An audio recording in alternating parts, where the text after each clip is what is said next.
Bonjour et bienvenue dans ce 33e numéro de Miasme, la Skype TV du magazine de l'actualité spirituelle mystérieuse et étrange faite depuis mon garage.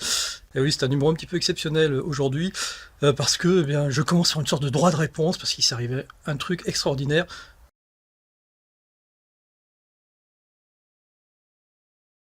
Bob Belanca, patron de la chaîne BTLV avec qui j'ai collaboré bénévolement chaque semaine de janvier 2014 à juillet 2016, s'est permis lors d'un live improvisé sur sa chaîne Facebook le jeudi 24 novembre de me prendre directement à partie devant tout le monde en m'accusant de faire du prosélytisme sur Miasme TV et d'avoir créé ma chaîne dans son dos. Je lui avais promis un droit de réponse. Dans ce droit de réponse, j'y insérais le passage de sa vidéo publique où il parle de moi et uniquement de moi. Visiblement, la vérité, ça doit faire mal, surtout quand on dérape verbalement en public. BTLV a donc porté plainte auprès de YouTube pour que je retire ma vidéo sous couvert de droit d'auteur. Effectivement, je rediffusais un extrait de sa vidéo publique sans son autorisation. Je pensais pouvoir le faire pour droit de citation. Je pourrais entrer dans une procédure longue et rébarbative pour obtenir gain de cause, mais je n'ai pas envie de perdre ni mon temps, ni mon énergie à cela. C'est pourquoi j'ai décidé de reposter cette vidéo en coupant l'extrait diffusé par Bob et Mathieu, mais en les citant, afin que vous puissiez comprendre mon droit de réponse qui va suivre. De plus, eu égard aux 1678 personnes qui ont eu la chance de voir cette vidéo avant sa censure, et qui sauront d'ailleurs apprécier le geste de M. Belanca, et par respect pour ceux qui ont pris la peine de m'écrire un petit mot d'encouragement sur YouTube avant qu'il ne soit supprimé avec la vidéo, je vous laisse le soin de prendre connaissance de leurs commentaires que j'avais au préalable enregistrés et qui n'engagent que l'avis de leurs auteurs. Enfin, et contrairement à ce que je vais dire à la fin de mon droit de réponse, je ne diffuserai plus d'informations sur Miasme TV pour faire la promotion des émissions ou des événements de BTLV. Veuillez m'en excuser par avance. Voici donc en quelques mots ce qui était dit dans l'extrait qui a provoqué la censure. Bob commence par faire un discours sur le prosélytisme. À ce moment-là, je me connecte sur le direct.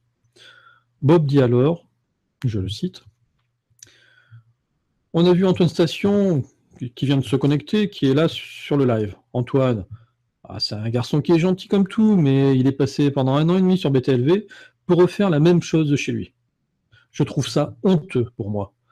Et sans m'en avertir en plus. Parce qu'au départ, il me dit, je vais faire un site. Mais tout à coup, il a commencé à faire une interview, 2 interviews. Et puis, ils se sont pas fait chier. Parce que tous les invités que vous avez, c'est nous qui, depuis 4 ans, les cherchons, les recherchons, et on en fait une base. Ils sont dans leur chambre et ils font « Ouais, voilà, on va faire une émission. » Et qu'est-ce qu'ils ont? Ils ont les mêmes que nous. Donc, allez chercher vos propres invités, les garçons. Allez chercher des gens différents, comme nous le faisons. Et après, respect. Suite à cela, pendant le direct, j'indique dans le chat de leur émission que je produirai un droit de réponse pour établir la vérité qui est tout autre. Mathieu indique donc à Bob ce que je viens de poster et Bob rétorque. Et je le cite toujours. Antoine, il dit ce qu'il veut. Tu fais ce que tu veux, Antoine.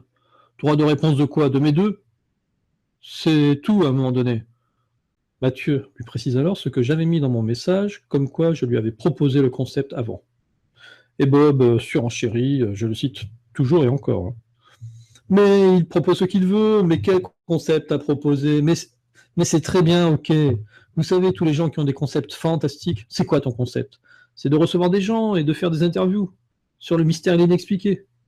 Eh, j'ai l'impression de l'avoir inventé il y a très longtemps.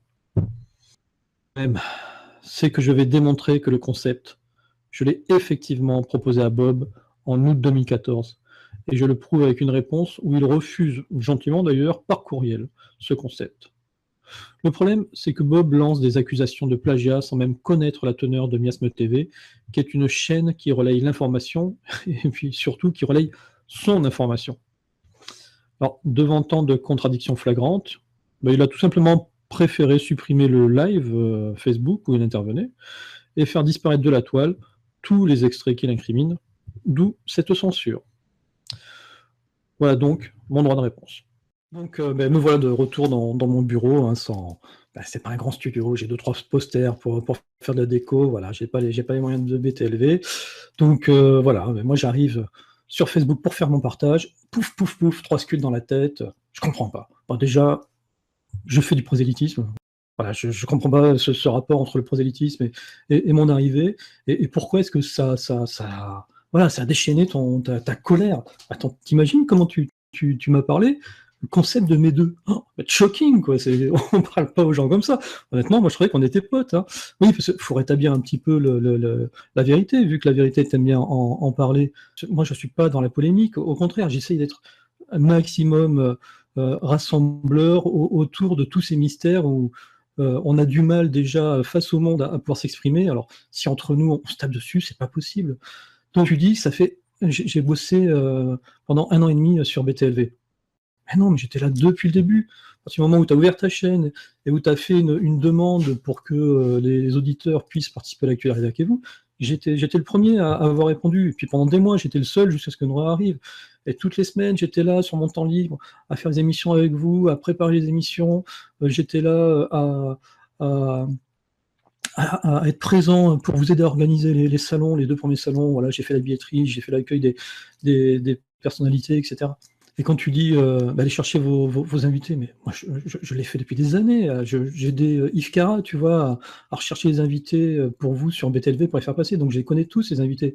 Et je crois que quand tu dis ça, de toute manière, t'as pas regardé ce que je fais sur Miasme. Tu sais pas ce que c'est cette chaîne. Et puis quand tu dis aussi que tu trouves ça honteux que j'ai monté mon émission sans t'en avertir, mais Bob, à un moment donné, il faut arrêter de dire n'importe quoi. Ou alors t'as pas de mémoire, je sais pas.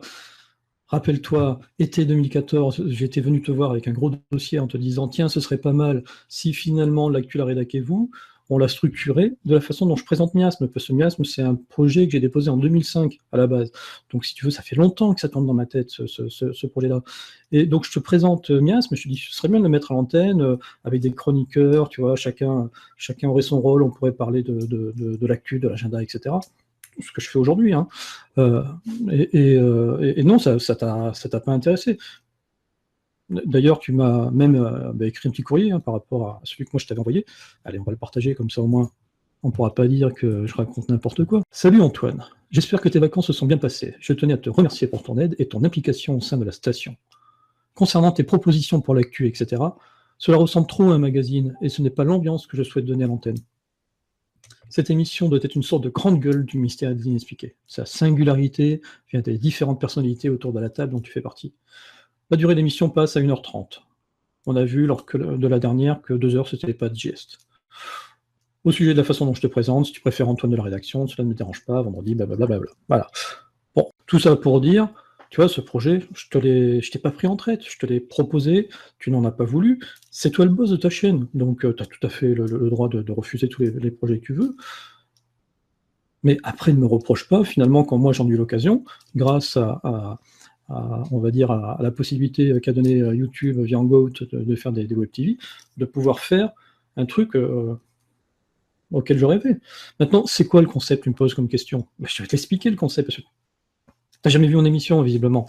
Le concept, il est simple. Je ne parle que de l'actu de la semaine suivante. Donc, les personnes qui passent sur les web TV, les personnes qui passent dans l'agenda, les personnes qui vont écrire un livre, les revues, voilà, tout ce qui sort la semaine prochaine, ou tout ce qui sort dans le mois.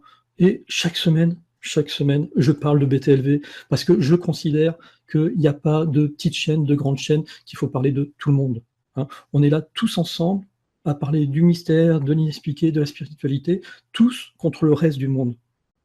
Donc, à se taper sur la tête comme ça tout le temps, à quoi ça sert, à quoi ça rime? Tu vois, il y a un moment donné, il faut avancer. Je ne sais pas ce que tout le monde en pense, mais moi je pense qu'il faut avancer. On a tous notre place. Et c'est là-dessus où tu as lancé une guerre, un djihad contre les web TV il y a de cela 6 mois. Au lieu de lancer cette guerre, et tu aurais dû faire ce que tu as fait là, te remettre en question et changer un petit peu la façon dont allait s'adapter BTLV au marché du gratuit. Parce que oui, il y a du gratuit, et oui, il y a du payant, et le payant, il le faut, parce que moi, j'apprécie de regarder la qualité de BTLV, que ce soit au niveau du son, au niveau de l'image, comme tous ceux qui sont abonnés. Donc, il y a de la place pour tout le monde, voilà. Et ça, il faut que tu le comprennes, il faut que tu arrêtes de taper sur Nuria, il faut que tu arrêtes de taper sur Miasme, sur CTVM TV, sur tous. Ok, on fait des Skype TV, on est dans notre garage, dans notre bureau, mais au moins, on y met du cœur et on essaye de faire passer quelque chose qui nous passionne. Moi, dans mon cas, je parle de toi toutes les semaines. Tiens, regarde, je te le montre. Tu vois, toutes les semaines, je diffuse tes émissions du mercredi, de Web TV et du vendredi. Voilà. Et tout ce que tu organises aussi, j'en parle. L'agenda du 7 au 13 novembre. Voilà. Tu vois, il est là, le salon. Voilà, le 4e salon des rencontres du mystère inexpliqué. Et pour en parler, eh bien, il y a une semaine avant, donc il y a 3 semaines, j'ai invité Bloodyo, tu vois, pour pouvoir parler de sa présence au salon. La semaine dernière, ou il y a 2 semaines, j'ai invité Patrice Marty pour parler aussi du salon et de son activité. J'ai même invité Margret, sur lequel tu es en train de taper à bras raccourcis en ce moment. Eh bien, écoute, tu verras. Il revenait du salon. Il en a dit que du bien. Il a parlé des problèmes techniques. Il en a dit que du bien. Et pourtant, tu lui avais déjà envoyé votre lettre de rupture, on va dire. Donc c'est ça, Miasme, tu vois. Miasme, c'est juste un partage d'informations. C'est pas je copie les idées à Bob, tu vois. Ou je pique les invités à Bob. Forcément, je vais avoir des invités qui viennent chez toi parce que je parle de leur actualité. Voilà, Bob. Écoute, moi vraiment, ce que je veux dire, c'est que je suis peiné par la façon dont ça se passe, ce comportement qui est très guerrier. Il n'y a pas de raison de faire ça. Encore une fois, on est vraiment tous sur le même bateau et on essaie de tous avancer dans la même direction. Donc voilà, moi j'avais dit que j'allais faire mon droit de réponse. Il est fait. J'espère que tu as compris et ma position, et je pense que c'est la position de toutes les autres Web TV. On est là pour passer de l'information et pas pour tuer BTLV. J'espère et je souhaite longue vie à BTLV. Et puis maintenant, on va passer à la rubrique UFO avec notre ami Sylvano, qui va sûrement réagir aussi. Eh bien, bonsoir Sylvano, comment vas-tu? Salut Antoine, je vais super bien et toi? Eh bien, écoute, petite semaine mouvementée, mais sinon, on est quand même au 33e numéro de Miasme. Quoi que tu me diras, 33, c'est peut-être l'âge de la crucifixion, c'est peut-être pour ça aussi. Bravo pour ce 33e numéro, Antoine. C'est vrai que cette semaine, j'étais pas beaucoup présent. Beaucoup de travail, parce que c'est des mois un peu chargés. Et aussi, j'ai d'autres passions que l'ufologie, fort heureusement, dont la politique. Mais ma messagerie, elle, a explosé. On m'a relaté ce qui se passait dans le petit microcosme ufologique français. En France, il y a un clivage très net en ufologie. Ceux qui en font depuis la nuit des temps et qui considèrent ce faisant qu'ils ont une sorte de droit là-dessus, ne supportant pas les nouveaux arrivants.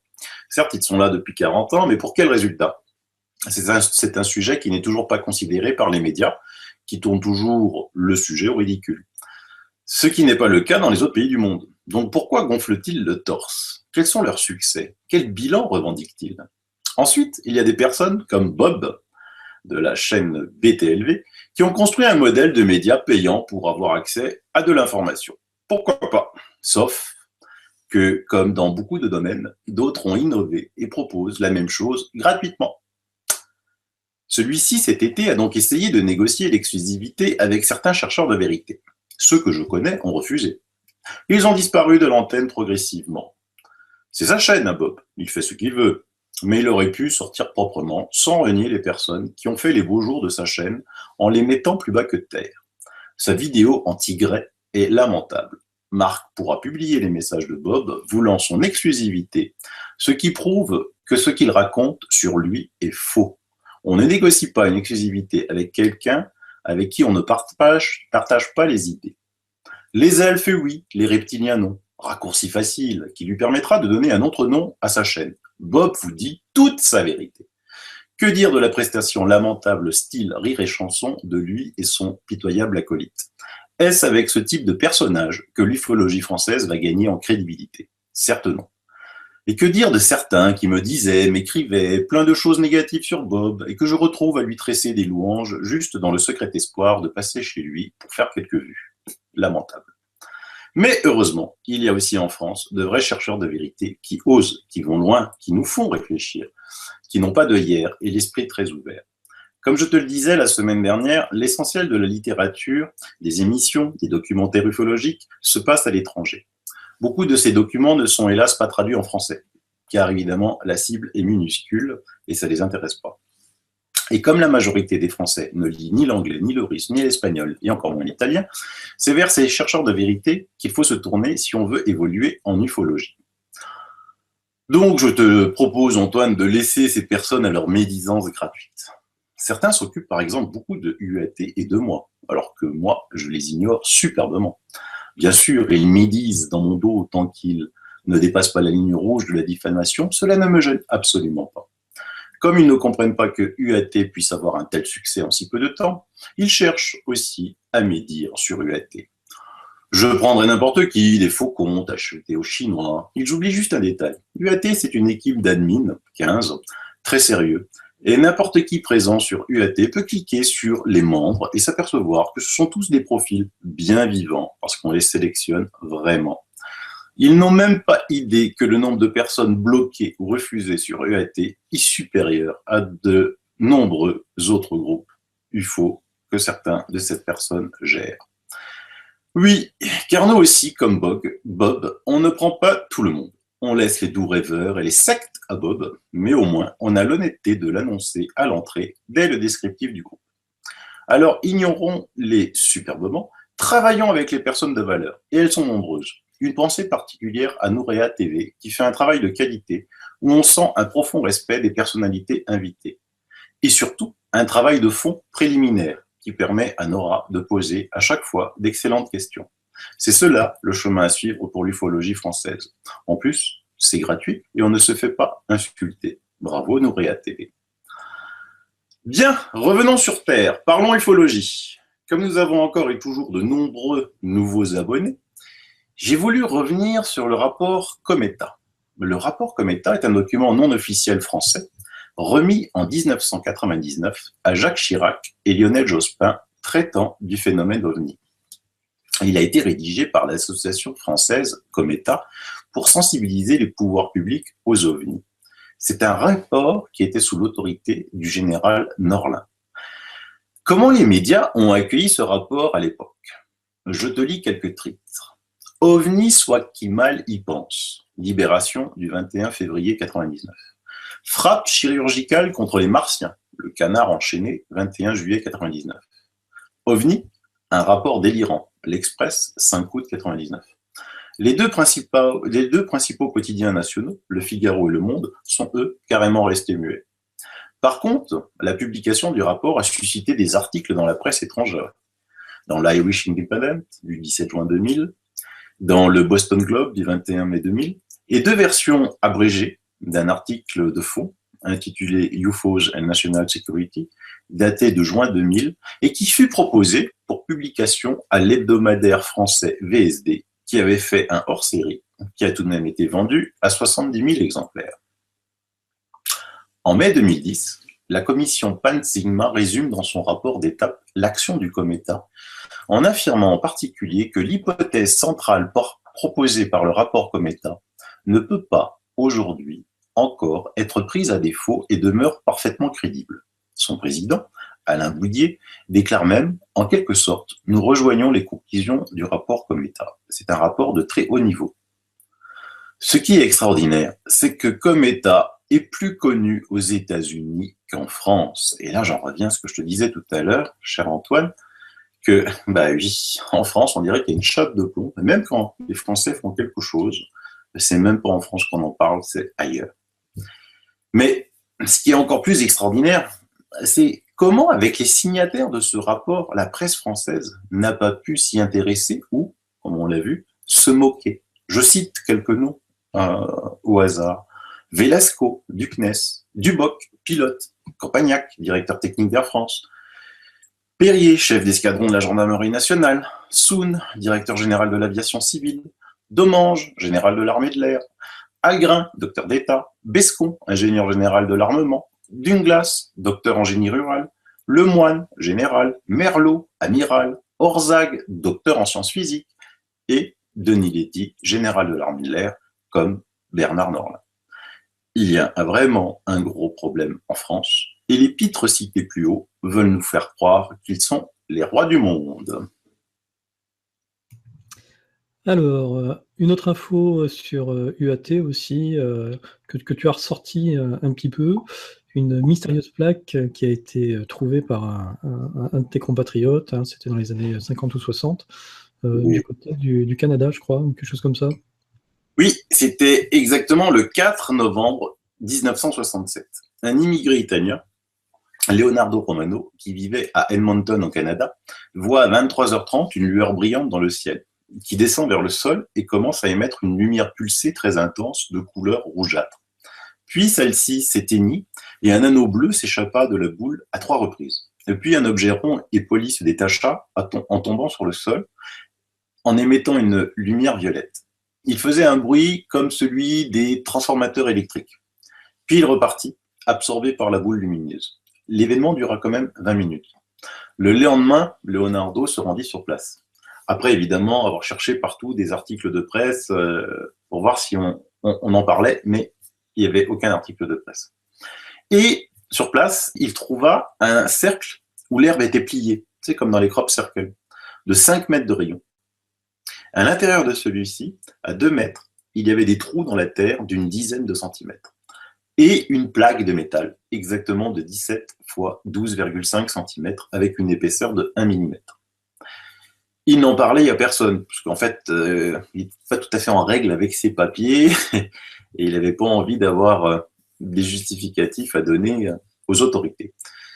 Par contre, 6 ans plus tard, il retourna en Italie, et il raconta son histoire. Et il a montré cette plaque à de nombreux ufologues italiens. On ne connaît pas, toujours, en 2016, l'origine de cette plaque tout à fait bizarre. Je l'ai postée dans le groupe. Il y a beaucoup d'interprétations dessus, mais c'est quelque chose qui reste totalement mystérieux. Et c'est un pur artefact. Alors, artefact de quelle origine, cher Antoine? Je ne sais pas. Oui, puis c'est un cas qui est pas vraiment connu. Moi, c'est la première fois que j'en entendais parler. Oui, il n'est pas du tout connu en France, tout à fait. Il est connu en Italie. Mais comme il n'y a pas eu de livre, comme il n'y a pas eu de publication sur ce sujet, je pense que en France, quelqu'un de aussi fantastique qui fait un travail exceptionnel qui s'appelle Yves Herbeau, je pense qu'il avait consacré il y a quelque temps déjà un article là-dessus, si je ne me trompe pas. D'accord. Donc comme quoi, on a aussi de très très bonnes news, hein, sur UAT et des sujets qu'on a vus nulle part ailleurs. Ah, bah oui, ça c'est clair. Hein. Ça fait maintenant quelques temps, je ne sais plus combien de numéros que je fais des chroniques sur Miasme. Il n'y a pas, c'est rare, une semaine où je ne te réserve pas quelques surprises qui ont eu lieu sur UAT. Il y en a encore plein d'autres, mais je dois en sélectionner. Je ne peux pas faire une chronique de 2 heures sur tous les sujets assez fantastiques qu'il y a sur UAT, sans parler des témoignages. Alors, évidemment, il y en a qui disent oui, témoignages, tu peux raconter n'importe quoi. Oui, c'est bien. Nous, on aime bien les témoignages. D'ailleurs, c'est pour ça que c'est grâce au respect qu'il y a dans le groupe UAT que les gens viennent témoigner. Moi, je préfère avoir 10 affabulateurs qui racontent n'importe quoi pour trouver un témoignage réel que d'en avoir 0. Mais comme ça, évidemment, j'en ai 0. Ok. Écoute, un autre point à aborder? Ouais, si tu veux, moi j'ai toujours plein de points à aborder. C'est vrai qu'il y a toujours notre ami Thomas Pasquet dans l'espace, dans l'ISS. Petite question que l'on se pose. Quand on connaît la voracité de l'ensemble des pays de la Terre à conquérir des richesses, pourquoi aucun journaliste ne pose des questions basiques? Pourquoi personne n'a une seconde d'intelligence pour se demander que vont-ils faire là-haut dans l'ISS? Alors oui, il y a des programmes scientifiques, on fait des tests, blablabla. On les voit surtout faire les pitres. Hein. Finalement, c'est la semaine des pitres. Hein. Ils jouent, ils montrent comment. Ça fait des années qu'on nous montre des images, comment on mange dans la station spatiale, comment on boit dans la station spatiale, comment on se lave dans la station spatiale. Puis toutes les jongleries qu'ils font. Hein. Ils jettent une cerise, ils essaient de l'attraper. C'est génial. Ça fait des années qu'on nous montre ces images et nous, béats, on regarde ça. Ah, que c'est beau, la pesanteur. Mais en 69, l'homme était supposé aller sur la Lune avec des ordinateurs à bord d'Apollo moins puissants tous réunis que le support sur lequel vous nous regardez ce soir ou dans la journée. Une base lunaire permanente sur la Lune, tout le monde est d'accord pour dire que ça coûterait infiniment moins cher que le programme ISS. Et surtout, que dire de la soif de minerais? Alors tu vas me dire, ah bah oui, mais attends, la technologie pour aller chercher avec des pelles et des pioches les minerais. Mais oui, car notre Lune regorge d'un minerai presque totalement absent sur Terre, l'hélium-3, qui est un isotope non radioactif de l'hélium, dont la fusion générerait bien plus d'énergie que la fission nucléaire qui est en cours dans nos centrales nucléaires actuelles. Le tout sans déchets radioactifs. On estime, parce qu'évidemment, il n'y a pas de cours de l'hélium-3, mais on estime que s'il y avait un cours de l'hélium-3, certains spécialistes ont estimé à 4 milliards de dollars la tonne, vu sa rareté. Et surtout, qu'il en faille très peu pour couvrir les besoins annuels de l'humanité. Et il y a quelqu'un qui réussirait à me faire croire qu'il préférerait faire les pitres dans l'espace plutôt que d'exploiter 1 milliard la tonne d'un tel minerai.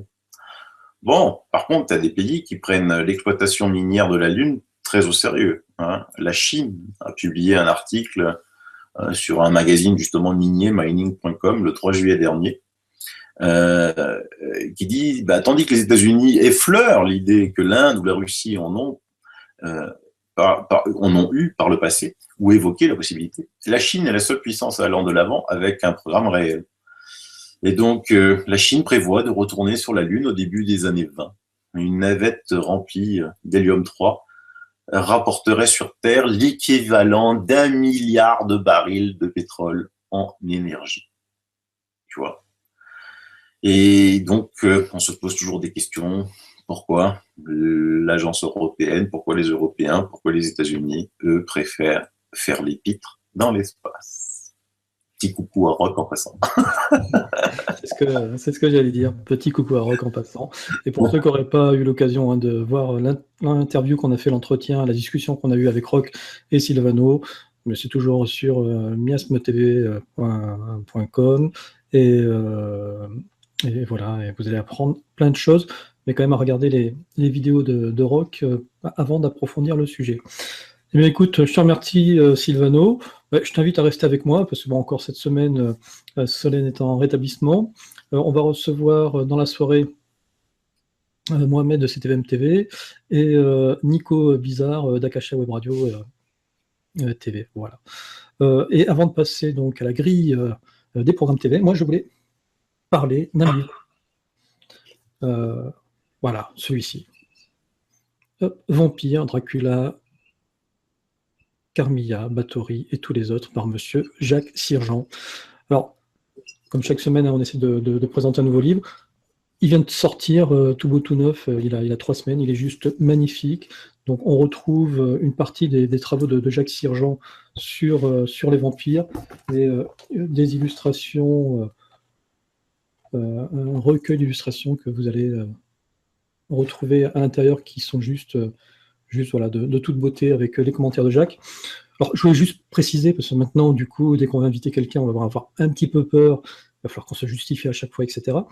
Moi, j'ai interviewé Jacques lundi, donc de la semaine dernière, parce que je suis en train de préparer pour Noël une nouvelle petite chaîne sur Miasme TV, qui va s'appeler Les Musées Extraordinaires, voilà, dans lequel je vous présenterai, je vous ferai découvrir le musée d'André Douzet, de Jacques Sirjean, voilà, et plusieurs autres. Et au moment où j'ai interviewé Jacques, ça faisait 2 ans qu'il avait disparu de BTLV. Donc, pourquoi je dis ça? C'est parce que, par contre, il revient sur BTLV la semaine prochaine pour un spécial vampire, mais il a été contacté par la chaîne après, c'est-à-dire avant-hier. On s'en fout, Antoine, de qui c'est qui convoque qui avant. Les gens n'appartiennent à personne. Je suis entièrement d'accord avec toi, mais ça permettra de faire taire quelques médisances. Voilà. En tout cas, c'est un très très beau livre. Achetez-le pour Noël, vous pouvez le trouver un petit peu partout. Voilà, c'est un beau cadeau. Eh bien, je te propose qu'on passe immédiatement au programme TV de la semaine prochaine, par exemple. Du 28 au 4 décembre, c'est ça, hein? Alors, nous avons sur Meta TV l'arnaque des banques avec Héloïse Benamou et Tepa. Donc c'est sur Meta TV à 21h. On n'a pas encore le visuel. Ouais. Mais bon, ça ne saurait tarder. En général, Tepa met les visuels le jour même. D'accord. Après, sur Nouréa TV, ne ratez surtout pas L'autre terre des dieux avec Damian. Alors c'est l'émission de la semaine. Hein. C'est l'émission de la semaine. Et puis, c'est la suite, tu te rappelles, Antoine, de l'analyse que j'ai livrée sur Boussegui. Et donc, ça permettra à Nora de confronter mon analyse avec les fabuleuses découvertes que Damon a dû faire là-bas. Le 30-11 à 21h sur CTVM TV, l'ouverture du troisième œil et fluidifier son rapport à l'argent avec Robin Guéraud. Le 29 novembre à 20h30 sur toujours Nouréa TV, savoir décrypter l'information avec Cyril Liel. Avec Cyril Liel, ouais. Donc là, c'est un cours et le Robin Guéraud aussi, c'est un atelier. Oui, c'est ça, c'est le cours vidéo numéro 3. Hein. Tout à fait. Avec Cyril Liel, qui est un habitué de Nouréa TV. Et donc, le mercredi 30 novembre, de 17h à 18h30, sur Akasha Web Radio TV, vivre l'incarnation dans son corps par Sorine André. Voilà. Alors, on interviewera, on recevra tout à l'heure Nico Bizarre qui va venir nous parler de cette émission voilà, dans 2-3 minutes. Génial. Le jeudi 1er décembre à 20h30, une nouvelle vision de la méditation avec Gilles Delieuse sur Nouréa TV, et c'est encore un cours par vidéo numéro 2. Mercredi 30 novembre, sur les chemins de la santé, après un deuil, avec Natacha Calestrémé sur INRES TV. Natacha qui, elle aussi, fait une émission par mois sur l'INRES, de très très bonnes émissions. Après, chez notre ami Alexis, dans les Sentiers du Réel, L'homme, ce nouveau guerrier, le vendredi 2 décembre, invité Jean-Paul Austin, interviewé évidemment par Alexis. Voilà. Alors c'est confirmé, hein, Alexis fera donc bien l'interview de Margret de la dernière conférence qu'il n'a pas pu finir, et elle sera diffusée avant Noël ou aux alentours. Super. Le samedi 3 décembre, sur Mystère du Monde, le génocide amérindien par Arcana. Et là, il y a de quoi dire, et ça me fait plaisir, tu vois, qu'il aborde ce sujet-là, parce que ce sont des sujets, les Amérindiens, qui sont finalement pas très souvent abordés. C'est vrai. À un moment donné, j'avais une idée d'émission là-dessus, de série d'émissions. Peut-être que ça se fera ou pas, on verra. C'est vrai. Tout à fait ça. Et voilà pour l'agenda de la semaine, une riche semaine. Voilà. Et bien sûr, on finira par le miasme numéro 34 avec le retour de Solène, logiquement. Donc moi, je te propose de recevoir du coup immédiatement Nico Bizarre de la chaîne Akasha Web Radio TV qui va nous parler donc de sa programmation jusqu'à la fin de l'année et puis un petit peu de ce qui va se passer en 2017. Et ensuite, on recevra Mohamed de CTVM TV. Alors là, vous allez voir, il va nous parler effectivement de ce qu'il fait sur la chaîne CTVM, mais il va aussi nous parler de lui. Hein. J'ai essayé de découvrir un petit peu qui était Raymond Mohamed et comment est-ce qu'il en est venu à l'ufologie. C'est assez surprenant, vous allez voir. Et en plus, voilà, il a un très très beau concept auquel j'ai bien adhéré. Allez, c'est maintenant. Alors Nico, comment vas-tu ? Nico tout court, ouais, ce sera bien aussi. Hein, bonsoir Antoine. Alors, je me demandais si c'était ton surnom, ton pseudo Facebook ou... Bizarre, il y a toute une histoire. Oui, parce que si tu veux, c'est un pseudo que j'ai pris on est en 2016, il y a 17 ans, la première fois sur un chat ésotérisme. Je pensais passer inaperçu, tu vois, puis finalement, bon, j'ai fini modérateur dans ce chat avec au bout de 6 mois. Donc, si tu veux, c'est un petit peu par affection pour ce pseudo qui m'a suivi pendant pendant plus d'une décennie, quoi. Voilà. Donc, ça fait un peu trop m'as-tu vu, mais bon, finalement les gens qui connaissent s'y habituent. Donc voilà, c'est devenu Nico Bizarre. C'est Mais ça. bon, Bizarre. pour c'est tout aussi bien aussi. Voilà. Ok, et puis j'en profite aussi pour accueillir Mohamed de CTVM TV. Bonsoir Mohamed, comment vas-tu? Salut Antoine. Eh ben, très très bien. Je viens de perdre au tournoi de tennis là, il y a 1 heure, donc on va dire que le moral est mitigé, mais à part ça, ça va. Je suis content d'être là dans l'émission. Ah, Une partie perdue et 10 de remporter, t'inquiète pas, tu auras ta revanche. c'est ça, c'est ce que je me dis. J'espère bien. Ok, écoute, on passera après sur tes émissions, Mohamed. Et là, pour le moment, on va revenir sur Nico. Donc, on a déjà reçu, c'était un petit peu avant le début de l'été, Oui. pour nous parler de Akasha Web Radio TV. Donc, mais voilà. Alors, depuis la rentrée, déjà un petit bilan. Moi, j'ai constaté qu'il y avait de plus en plus d'émissions régulières. Hein. On a invité d'ailleurs Olivier Burette il y a 2 semaines. Oui, oui, oui. Voilà, pour découvrir son univers historique. Donc là, c'est une émission qui commence à s'installer, l'histoire dans le cinéma, c'est ça, 1 fois par mois. Alors, l'histoire du cinéma, oui, c'est venu ça que moi j'avais remarqué au fur et à mesure qu'on faisait des émissions sur l'histoire. On avait souvent des références en commun souvent quand il parlait de telle période. Moi, je citais en référence quelques films. Et au fur et à mesure, c'est vrai qu'on s'est dit, mais attends, vu qu'on adore parler de cinéma ensemble par rapport à l'histoire, autant se faire des émissions là-dessus et prendre du plaisir à faire des émissions là-dessus. Et puis, on est parti sur cette idée-là, quoi. Donc, on a fait la première qui était sur l'antique, sur l'Antiquité, les Romains, tout ça. On a évoqué quelques films de référence, les Spartacus, aussi bien que aussi cette émission qui se veut aussi parfois qui penche aussi vers l'humour, ou parfois on peut aussi parler de certains nanars, tu vois, qui ont fait l'histoire du cinéma, quoi. Donc, parler de cinéma, c'est quelque chose qui me tenait un petit peu à cœur aussi dans cette chaîne. Et puis, bon, voilà, c'est fait avec Olivier. Voilà. Et peut-être dans les prochains mois, on passera à notre thématique par rapport à l'histoire. Et donc, tu as toujours aussi tes intervenantes régulières, Isabelle voilà, Calmette, Perle-Louise, Sorine André. Alors, des intervenantes et intervenants réguliers, ils sont toujours là. Donc, Jean-Pierre Crépin, donc Olivier, bien sûr, Sorine, qui est là depuis le départ, et à laquelle je tiens beaucoup, parce qu'elle reste aussi sur Akasha. Perle-Louise aussi, qui est une sorte de complément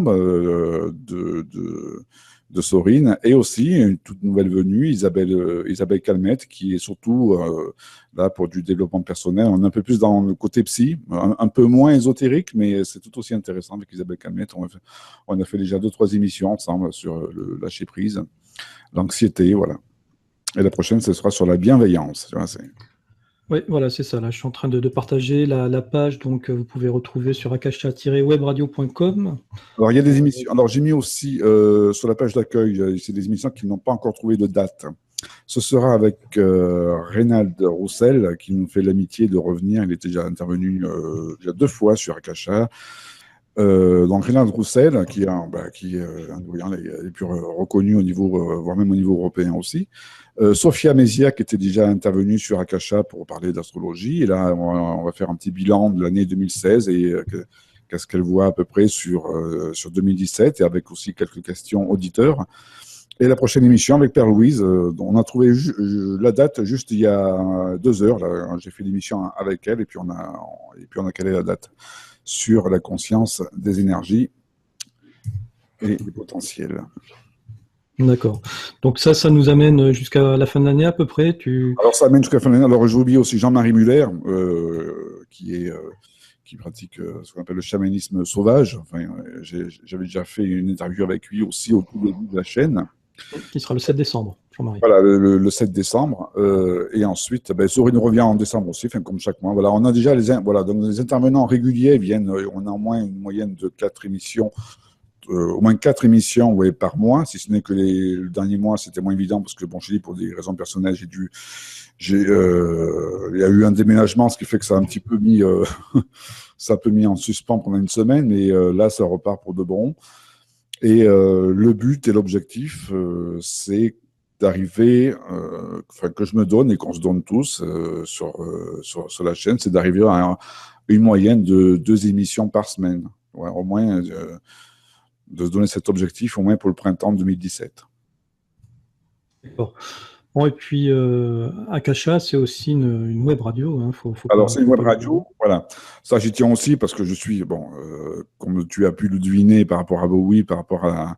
Surtout que j'ai pu faire aussi des émissions musicales pendant l'été, histoire de ne pas perdre le micro de vue, quoi. Voilà. Donc, il y a. D'ailleurs, sur le site, il y a les podcasts radio, c'est des émissions musicales, deux types d'émissions. Bon, années 80, un petit peu pour le plaisir, parce que je sais qu'il y a un public sur ça.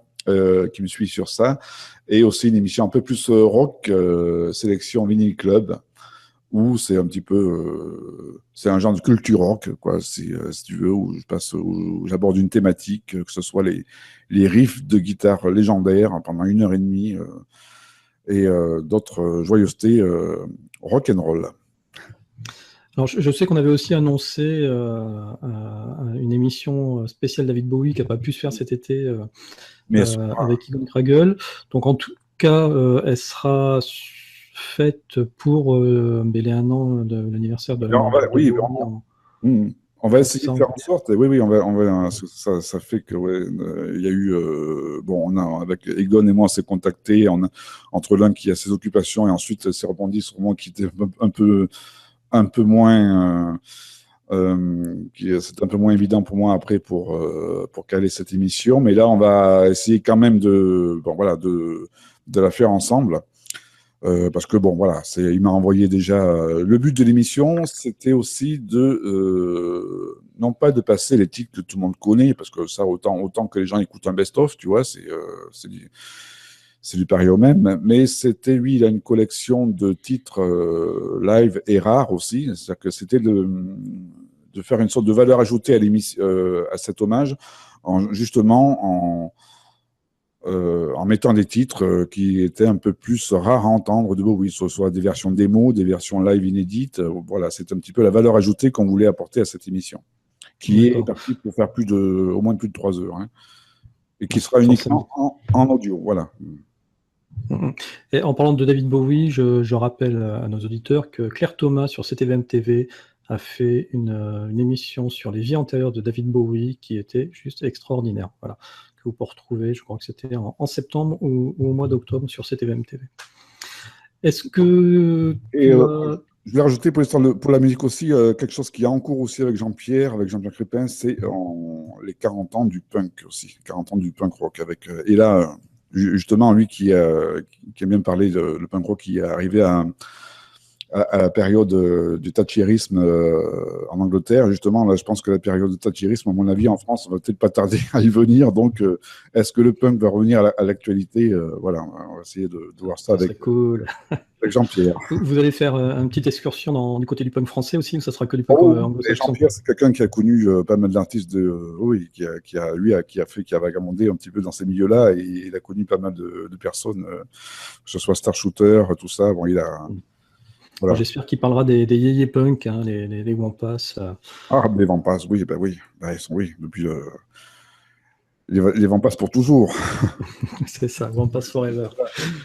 Ok, autre chose après pour cette année 2017, t'as peut-être des gros projets en tête qui vont arriver? Alors déjà, si on arrive, moi j'y vais un petit peu à moyen terme, mais si on arrive, parce que bon, c'est vrai que c'est moi après Akasha, c'est un projet personnel, donc après il faut c'est toute une gestion du temps, parce que bon, le site le site je l'ai fait, après je m'occupe des visuels, donc je m'occupe de pas mal de choses, mais c'est vrai qu'avoir quelques intervenants en plus, ce serait pas mal. Tu vois, ça me soulagerait pas mal, ne serait-ce que 1 ou 2, ne serait-ce que pour la santé. Tu vois, faire des émissions santé, ça m'intéresserait assez, si ce n'est que je suis un peu limité sur ce domaine-là, donc avoir quelqu'un qui est déjà un peu plus calé, enfin qui connaît un peu mieux le domaine que moi, c'est...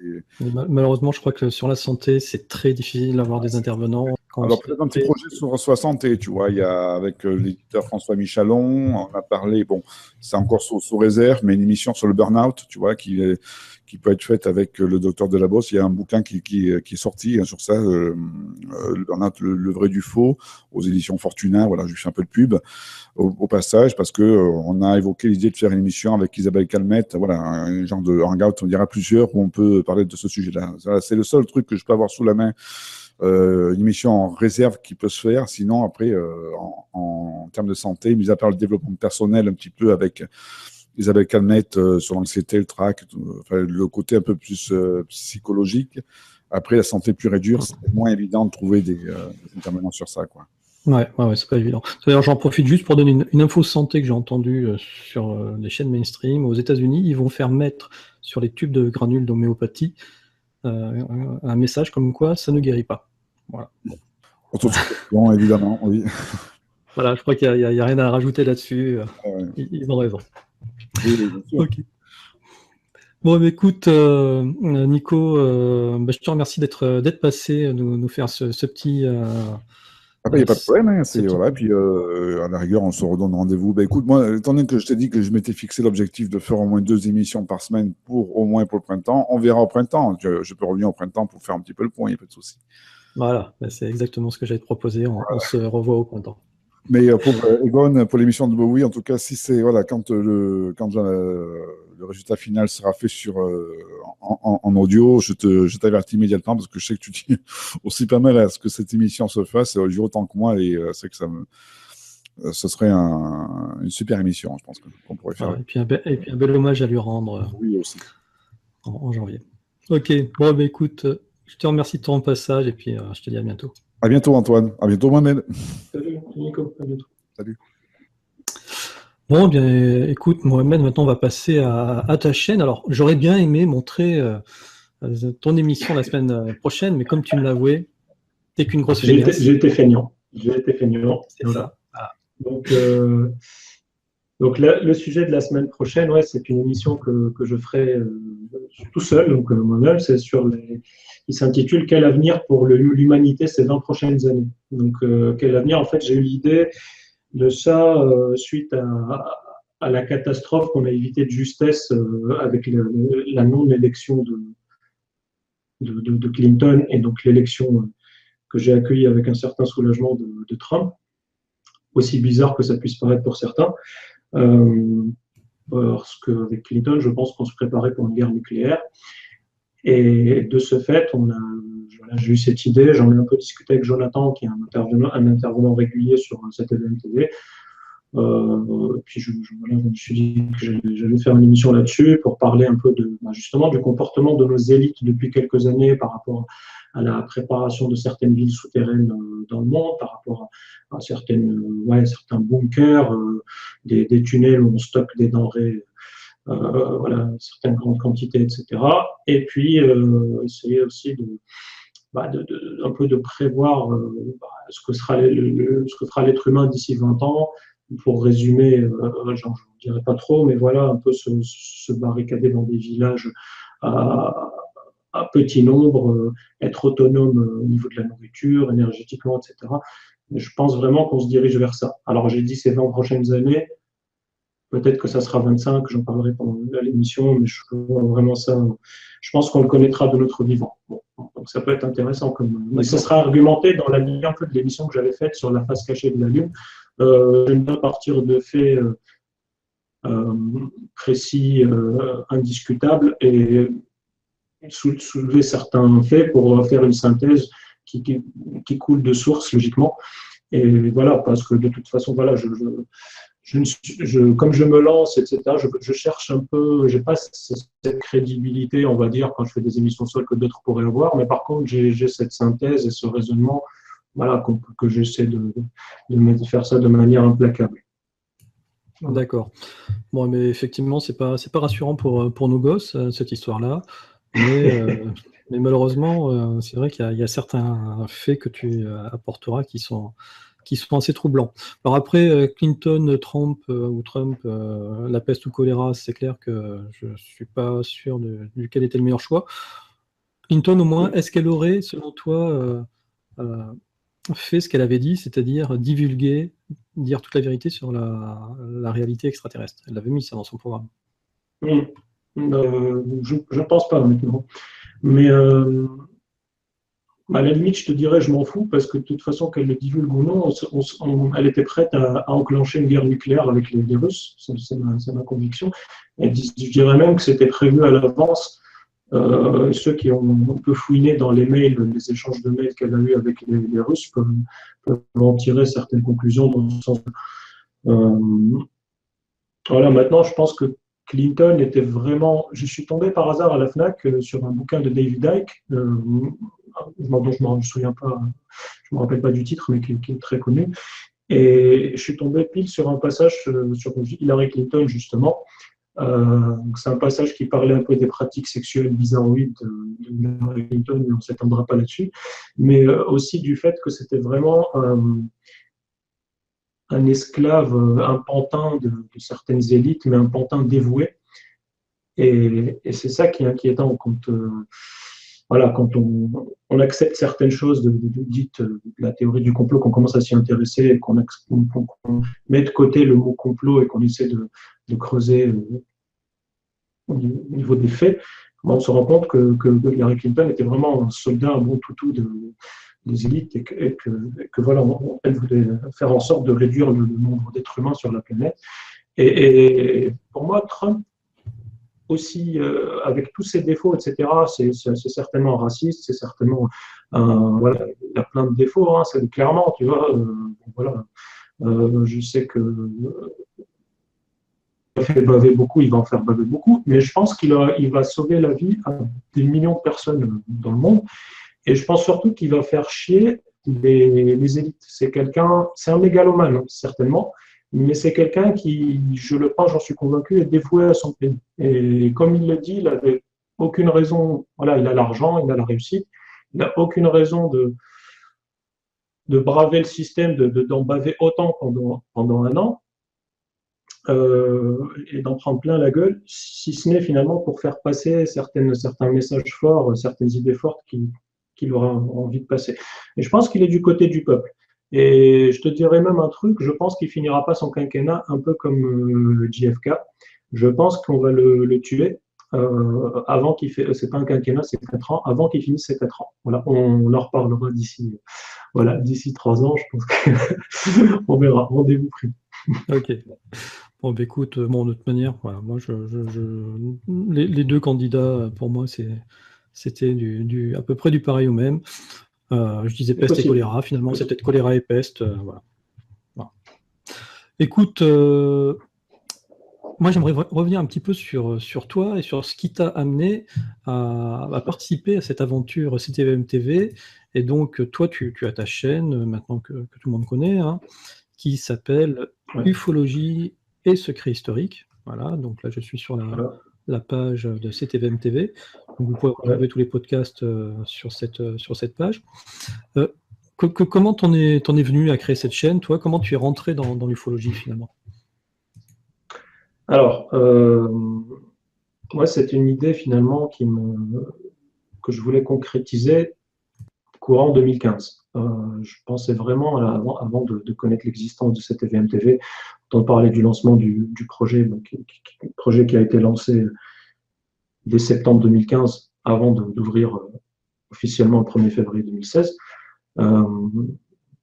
Vu toutes les recherches que j'avais faites, je dirais que je faisais de manière peut-être obsessionnelle, je ne sais pas, mais de manière régulière et soutenue pendant 6 ou 7 ans, des recherches, parce que pour moi, parce que je partais d'un point très simple, c'était, je voulais savoir ce que je faisais là sur Terre. J'étais pas, en fait, voilà, moi je suis à la base, j'ai fait une école d'ingénieur, dite une grande école.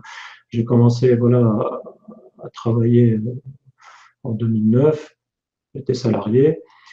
Et très vite, j'ai déchanté. Je me suis rendu compte que j'étais prisonnier dans cette vie, que j'étais j'étais dans une prison et que je ne me voyais vraiment pas faire mes 42 ans, cotiser, attendre la retraite pour avoir du temps pour faire des choses, etc. C'était une idée qui m'insupportait.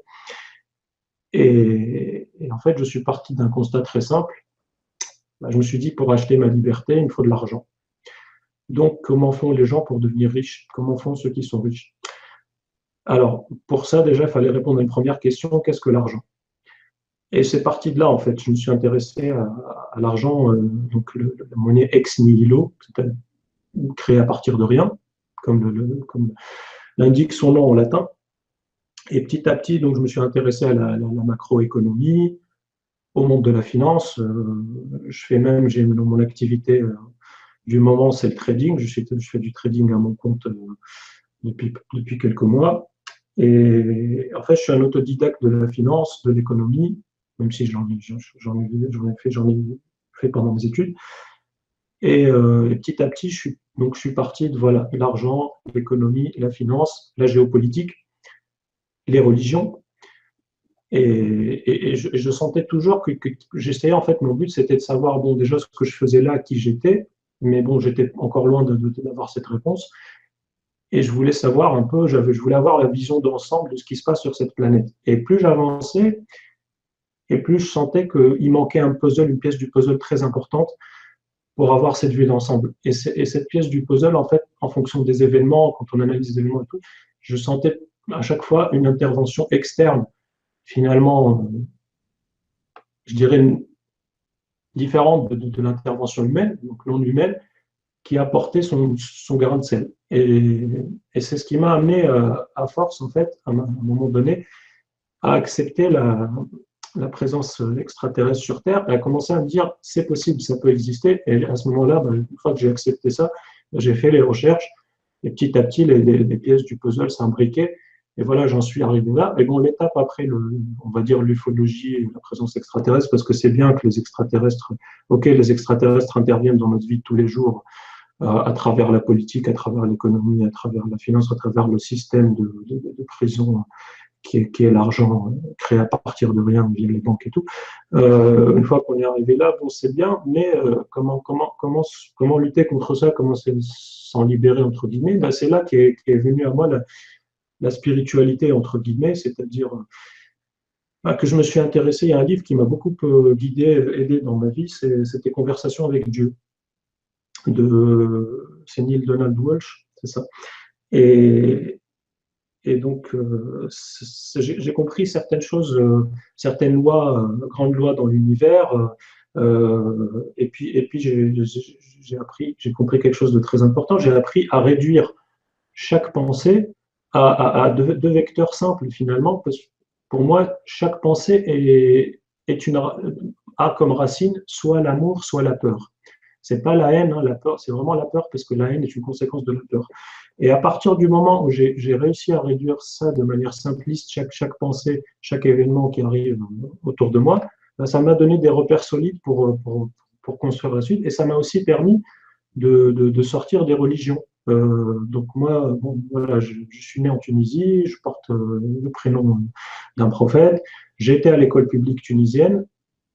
J'ai eu des cours d'éducation religieuse en Tunisie, comme tout le monde, sur lesquels on était noté. Durant mes années de primaire, on m'a demandé d'apprendre le Coran dans des matières sur lesquelles j'étais noté, donc je l'ai fait. Et finalement, ce qui m'a vraiment fait comprendre que toutes les religions monothéistes, et pas seulement la religion musulmane, parce que je n'ai pas envie de taper gratuitement juste pour faire plaisir à certains sur la religion musulmane, je tape là-dessus vraiment sur toutes les trois religions monothéistes. Pour moi, les trois religions monothéistes, telles qu'elles sont présentées au grand public aujourd'hui, elles véhiculent de la peur à travers déjà le jugement dernier.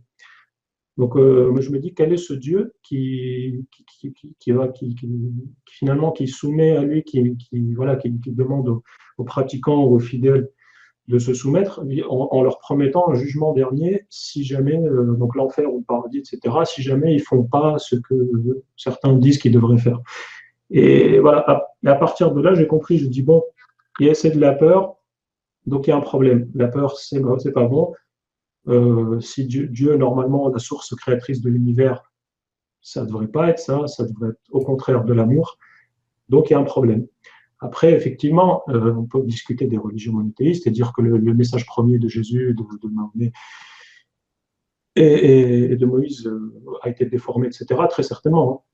Mais les religions monothéistes, donc j'ai décidé de sortir des religions monothéistes et c'est vraiment ce vecteur de amour-peur qui m'a fait me réveiller et me dire, tiens, voilà.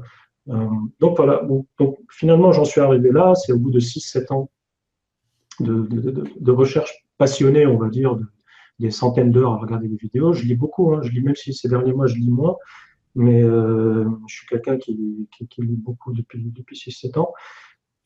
Et voilà, c'est ce qui me permet d'ailleurs, pendant mes émissions, moi, je ne me définis pas vraiment comme simplement un animateur. Voilà, animer des émissions, pour moi, ça me permet d'inviter des gens et de faire aussi passer certaines informations découvertes que j'ai expérimentées, que j'ai comprises à travers ma vie, à travers des lectures, et que certains de mes intervenants partagent, même si parfois il faut passer le message plus ou moins bien, parce que voilà, personne n'est parfait et que personne ne sait vraiment véhiculer l'information de manière à ce qu'elle soit accessible à 100% des internautes. Mais voilà, ils font de leur mieux. Et du coup, finalement, moi, on va dire, quand j'ai certains trolls sur le web, ou quand un Bruno Bellanca dit Skype TV, ils font des émissions dans leur chambre à coucher, etc., ou que je reçois des messages qui essaient de me décourager, que ce soit de la part de groupies de Nurea ou de BTLV, moi, finalement, je ne me sens pas du tout visé. Pourquoi ?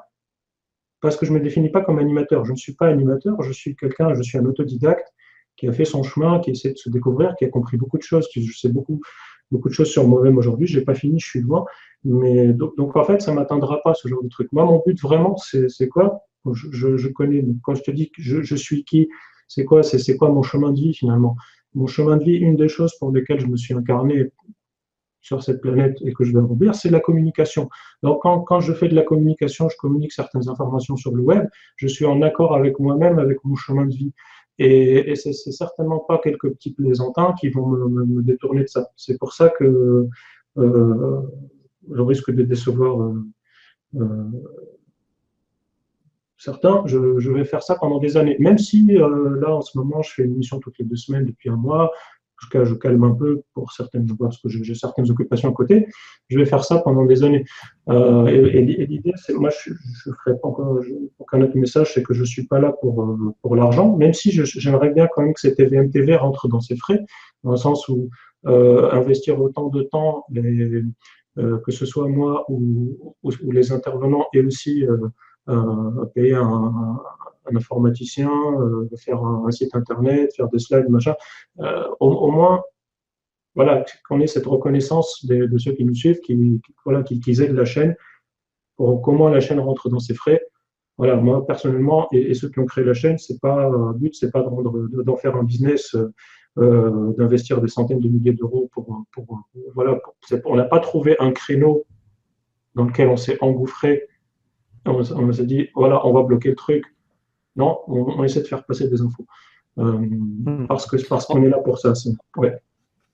En fait, j'avais pas remarqué que tu étais un grand bavard. C'est incroyable, quoi. J'ai mis une pièce dans la machine. Désolé, non, j'avais beaucoup de choses à dire. Voilà. Alors, moi, je vais revenir sur plein de points qui m'ont vachement intéressé. Ouais. C'est drôle, quoi. Tu commences par l'argent. Tu vois, c'est fou parce que tout le monde fustige l'argent, c'est presque, voilà, faut pas y toucher, etc. Toi, non, tu rentres là-dedans par l'argent en disant, moi, je veux être libre, et pour être libre, je comprends qu'il faut que j'ai de l'argent, donc je vais trader, je vais travailler là-dedans. Mais on remarque que tu veux de l'argent pas pour le pouvoir, tu veux de l'argent pour être libre. Et à partir de là, tu fais tout ce cheminement mais qui te fait ouvrir les yeux sur tout un tas on va dire de mécanismes, que ce soit sur les finances, sur les enjeux sociopolitiques, etc., qui te font t'interroger. Et là, petit à petit, du coup, forcément, tu ouvres tes horizons, tu ouvres ton univers et tu comprends de plus en plus de choses. Et après, je pense que là où tu as super raison, et c'est la première fois que j'entends on va dire ce raisonnement, c'est sur le fait de mettre juste ouais, comme tu l'appelles, un vecteur, amour-peur, un binôme, tout repasser par ce filtre-là. Voilà, tout ce qui t'arrive, c'est quoi? C'est de l'amour, c'est de la peur, et tu l'analyses par rapport à ça, et ça te fait avancer, et c'est exactement ça, et tu as tout à fait raison quand tu résumes les religions, mais Dieu, il est amour, donc tu peux pas comprendre qu'à un moment donné, ils veuillent détruire des gens, il y a un jugement dernier, qu'ils fassent des guerres, voire même l'idée juste même qu'ils disent ça, ce sont les élus, les autres, s'ils sont pas dans ces élus-là, ils mourront. C'est pas ça un Dieu d'amour. Si vous êtes parent, si vous avez 2 enfants, 10 enfants, 100 enfants, 1 millier d'enfants, vous n'allez pas dire ces enfants-là sont les élus, ce sont ceux que j'aime, et les autres, je les détruirai. Donc voilà, et je trouve que le prisme, la façon dont tu abordes les choses, elles sont vachement bien, et si tout le monde mettait ce petit prisme comme ça devant ses yeux sur tous les événements de la vie, amour ou peur, voilà, eh bien, il y a plein de choses qui s'expliqueraient, et je pense qu'en ce moment, par exemple, il y a plein de choses qui tournent autour de la peur, et qui fait que plein de gens s'expriment sur les événements dont tu es un petit peu cité, dont moi j'ai parlé en introduction de ce miasme numéro 33. Ouais. Donc, du coup, tu as plein de projets là-dedans. Est-ce que tu as déjà prévu parce que, bon, par exemple, tu avais déjà fait des débats, hein, l'un des premiers débats, Mark Coburn, Mark Gray, qui avait bien fonctionné, qui était une des premières fois où on voyait des débats comme ça sur les web TV. Vous avez fait des expériences aussi qui étaient très drôles, l'expérience sur la télépathie, Ouais, l'expérience sur on a fait Astral aussi. un autre débat avec Marc Auban, Paul Ponceau, là, au mois d'octobre, en atelier. Et ouais, on a fait l'atelier de télépathie avec Marc Gray, mais qui, bizarrement, j'avoue que ça m'a un peu déçu. N'a pas eu, il n'y a pas beaucoup d'internautes qui l'ont acheté. Alors moi, ma vision, c'était quoi? C'était l'idée, c'était de dire aujourd'hui, l'être humain, voilà, il est face à des entités non humaines qui, elles, utilisent quasiment leur plein potentiel de télépathie, de télékinésie, etc. Une des raisons pour lesquelles l'être humain se fait manipuler, c'est que justement, il n'arrive pas à utiliser ses pleins pouvoirs. Alors, comme dit Marc Gray, nos capacités sont bridées, mais via l'entraînement, on peut les débloquer. Dans d'autres univers, dans d'autres planètes, les enfants à l'école s'entraînent à la télépathie, à la télékinésie, à modifier l'énergie en matière dès leur plus jeune âge. Dans notre monde, c'est pas le cas. Voilà. Donc, je voulais un peu partir de là et sensibiliser les gens, essayer de les motiver qui s'intéressent à la télépathie, qui développent leur télépathie, qui s'intéressent également à la télékinésie. Bon, pour l'instant, on a fait un atelier télépathie. J'ai vu que ça ne veut pas. Peut-être que les gens ne sont pas prêts, je ne sais pas. Peut-être que j'ai mal communiqué dessus. Je n'en sais rien. J'aimerais bien faire des émissions, des ateliers télékinésie et d'autres. On a fait une émission sur la vision à distance avec Marc Gray. Et c'est vrai que ça me tient à cœur de faire en sorte que les gens essaient de développer leurs capacités parce qu'en le faisant, ils seront moins manipulables. Ça avait bien marché. En tout cas, moi, je me rappelle, parce que j'y avais assisté, de cet auditeur qui a comme pseudo Nikola Tesla. Alors que Marc est en train de faire deviner que la personne, le portrait à qui il fallait deviner, c'était Nikola Tesla lui-même. Et cet auditeur-là, du coup, pose une question, je ne sais plus laquelle, mais c'est très drôle comme synchronicité. Non, c'était une très bonne émission à revoir en podcast, effectivement. Et donc, pour 2017, tu as des choses de prévues?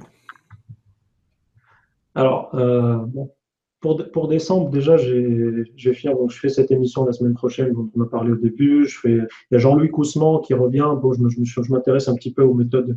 C'est pas de l'hypnose régressive, mais c'est proche. C'est de la régression ésotérique voilà, via Jean-Louis qui a aussi des capacités, etc. Donc, on avait fait une émission là-dessus il y a 2 semaines. Je pense qu'on en refera une en décembre ou janvier. J'ai pas encore décidé. Peut-être faire un débat justement avec Alice Descous et pourquoi pas Rachel Fortin, faudrait que je la contacte, mais je pense qu'on fera ça en janvier parce que tu le sais bien aussi, l'histoire de comment ça s'appelle, Dolores Cannon, un peu son savoir qui a, je trouve, qui a été accaparé par certaines 2 personnes ici en France là qui ont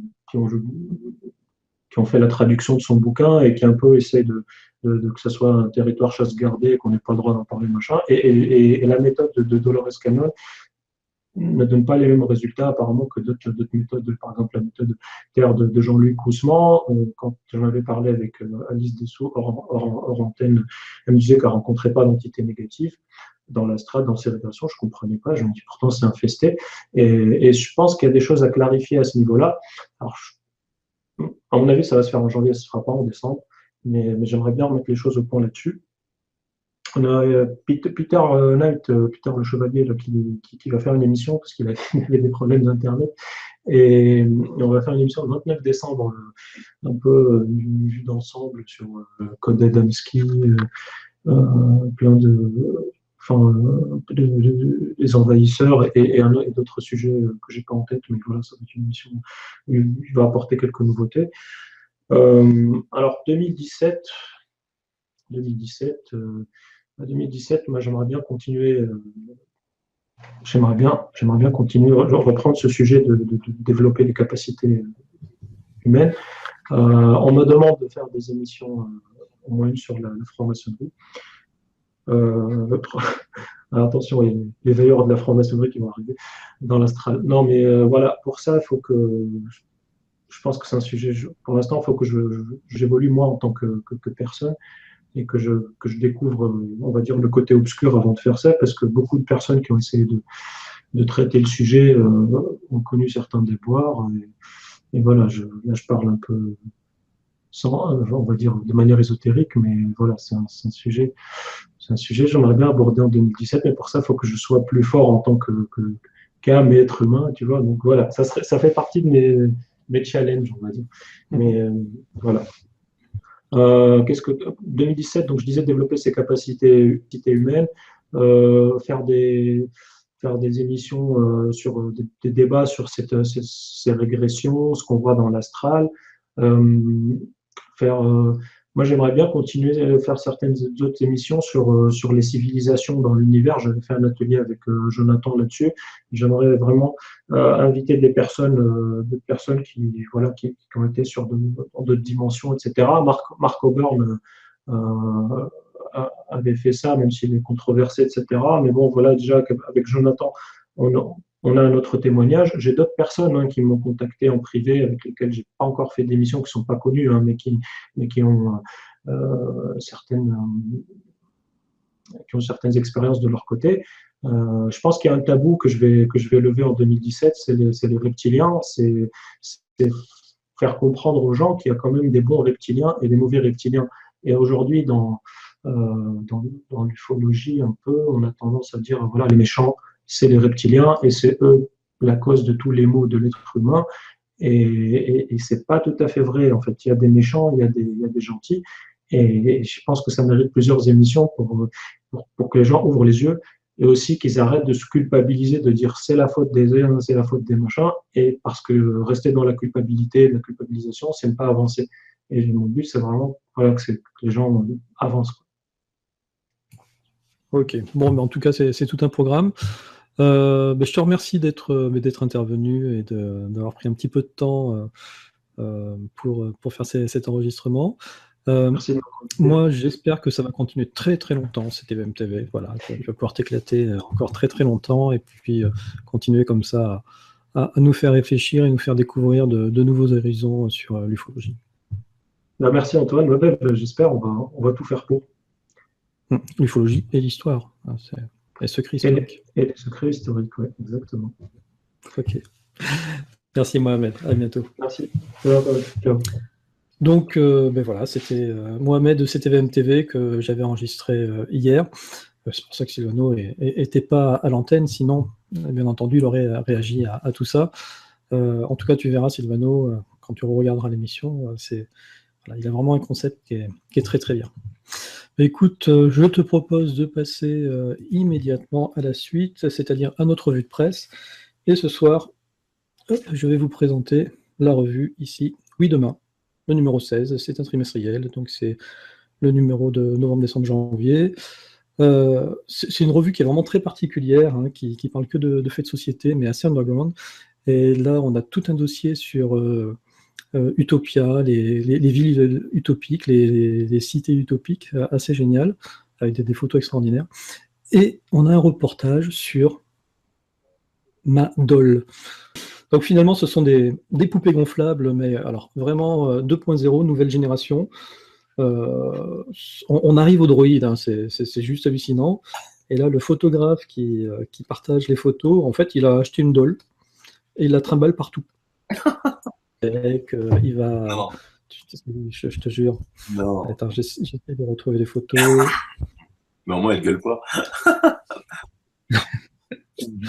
Et elle est presque jolie, c'est ça qui est délirant. Hop, ça y est, j'ai retrouvé les photos. Hop. Tu vois, voilà. Donc il se promène avec elle, il va. Attends. Incroyable. Il va au parc avec elle. Là. Ça, c'est des poupées qui coûtent 4 000, 5 000, 6 000 euros. Bah oui, c'est des poupées qui. Voilà, à mon avis, c'est des poupées qui coûtent très très cher. Et c'est une grosse mode de plus en plus au Japon. Hein. Moi, ça me rappelle un petit peu le principe des homéoputes de la série de Jodorowsky et L'Incal, voilà, où il y avait ce genre de choses. Bon, après, bien sûr, forcément, ça peut aller très très loin. Hein. On reconnaît un petit peu l'usage de la chose. Voilà. Mon Dieu. Mais bon.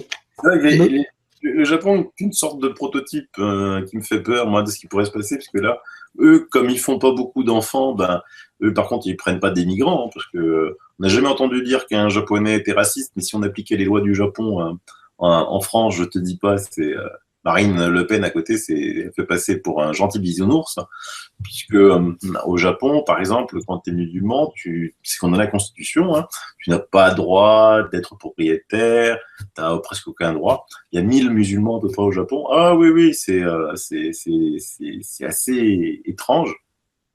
Et comme ils font pas d'enfants et que donc il n'y a pas de migrants qui viennent au Japon, ben aujourd'hui ils développent de plus en plus les robots. Ils sont très en avance sur les robots. Et quand tu vas te balader là-bas, tu rentres dans un magasin, ben, souvent c'est un robot qui vient te servir, hein, mais pas juste le robot qui suit des traits pour t'apporter le plateau. Non, il y a même des robots qui font des sushis maintenant. Donc ils développent énormément ça. Ça commence à me faire penser au film là, avec Will Smith. iRobot. Ouais, c'est ça.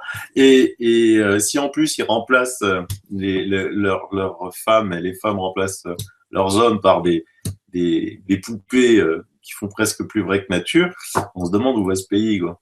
Des fois, je me demande si il y avait un auteur qui disait que si les extraterrestres existaient, l'évolution ferait que ce serait forcément des robots. Tu vois? Et des fois, quand tu penches un petit peu à ce qui est en train de se passer au Japon, on se dit que si ça continue comme ça, ben, la population vieillissante, faisant plus de bébés, les poupées et les robots, tu vois, il suffit qu'un peu maintenant, comme par exemple Google, Microsoft travaille sur l'intelligence quantique, hein, qui va aller beaucoup plus vite que l'intelligence que l'on a aujourd'hui dans les ordinateurs. Je me demande s'ils n'ont pas raison, que l'évolution va vers ça. C'est ça. Voilà. Mais ce magazine, là, il est en vente où? Il est dans les kiosques? Ouais, écoute, il est dans les kiosques. J'ai jamais vu. Moi. Là, c'est un truc épais, c'est quasiment un bouquin, ton truc. Oui, c'est un très beau magazine. Je demanderai demain à mon buraliste. Voilà. Est-ce que vous avez le magazine avec les dolls japonaises? Oui, vous avez mis demain, les dolls, je ne sais pas s'il a été voir.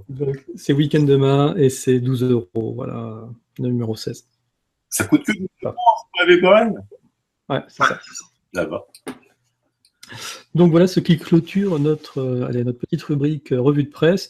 Donc je rappelle d'ailleurs que je mets à jour chaque semaine sur miasme.com l'onglet presse où vous allez pouvoir retrouver toute la grille de tous les magazines qui sont en cours de vente en ce moment. Voilà. Et bien on va finir du coup, Sylvano, par l'agenda de la semaine prochaine. Tout petit agenda, hein, juste 2 événements. Oui, c'est vrai. Il y a la semaine, il y a du 2 au 4 décembre, il y a le salon Bioharmonie à Montpellier. Donc c'est un salon bio, bien-être, éco-habitat. C'est au Parc Expo à Montpellier. Et puis, par contre, le mardi 29 novembre à 20h, nous aurons une webconférence en direct de Cusco par Patrice Poyard. C'est ça. Alors là, pour le coup, je ne sais pas si je vais le mettre dans les web TV ou dans les conférences, donc je l'ai mis là, histoire de grossir un peu mon agenda. Oui. Donc, ils espèrent avoir une bonne connexion pour pouvoir faire cette webconférence à 20h. Moi, je suis en train de suivre un petit peu toutes les photos qu'ils postent actuellement. Voilà, ils ont des trucs de malades, des photos de malades. Ça m'a très très envie d'acheter un drone hein, dans ce Friday Week là qu'on a en ce moment. Bah oui, le drone, ça va être un développement fantastique des drones. Ça va être encore plus difficile pour les ufologues parce que de plus en plus de drones sont assimilés à des ovnis. Surtout qu'ils font pas mal, les jeunes commencent à faire des spectacles de nuit avec des drones où ils essayent effectivement de faire des formes. Donc il va y avoir de plus en plus de fake sur le net en faisant passer des drones pour des ovnis. Et je crois que Amazon sur Paris prévoit, alors je sais plus dans combien de temps, mais tu vas commander ton livre sur Amazon et sur Paris, 1 heure plus tard, tu le reçois avec un drone chez toi. Bon, après, ouais, j'ai vu ça livré par un drone. Ouais. Mais bon, ils font des trucs de malade. Là, les drones maintenant, les Bebop 2 de Parrot, ils livrent ça avec des lunettes. Et donc, tu es en immersion totale et tu es dans ton drone en train de. Ah bon c'est-à-dire que tu vois les lunettes à la vision de ce que voit le drone. C'est génial. T'as plus besoin de ta PlayStation hein, et ton simulateur de vol. Là, tu vas dehors, en plein air. Ton drone, il a un champ, un rayon d'action de 2 km. Et pouf, hop, tu l'envoies comme ça. Et t'es dans ton drone et voilà, t'es là en train de. Et ça, c'est déjà en vente. Ah oui, c'est déjà en vente et c'est juste hallucinant. J'ai vu des démos, c'est juste hallucinant. Ça donne envie d'avoir ça au pied de son sapin de Noël. Et ben voilà une bonne idée de cadeau de Noël. Voilà, donc c'est le Bebop 2 de Parrot. Si Parrot nous écoute, oui, je fais de la pub pour vous là. On veut le tester. On veut le tester, c'est ça. Ok Sylvano, bon écoute, j'ai été ravi de partager encore ce nouveau numéro, ce 33e numéro de Miasme avec toi. Je remercie vraiment tout le monde, tous ceux qui nous suivent depuis quelques temps. On est à plus de 850 abonnés, on a pris 150 abonnés en une semaine, c'est juste incroyable, donc merci à vous. C'est comme ça que ça nous donne des ailes pour continuer, pour nous motiver à vous donner de l'information. Et puis voilà, éclatez-vous. Et puis, comme l'a mis mon poteau Valerio dans sa vidéo, un petit peu coup de gueule, toutes ces affaires actuellement, laissez aller. On est grand, on se débrouille chacun avec qui de droit. Et puis voilà, le spectacle continue. Le spectacle continue. Ne répondons pas aux idiots. Il y avait un truc qui disait Einstein, je crois, que c'était... Voilà, tu voulais que je la mette celle-là, hein. Allez, on va la mettre pour conclure. Jamais avec un imbécile, il vous fera descendre à son niveau. Il gagnera par expérience. Ok, the show must go on. Bonne soirée, à bientôt. Allez, salut Antoine, bye bye.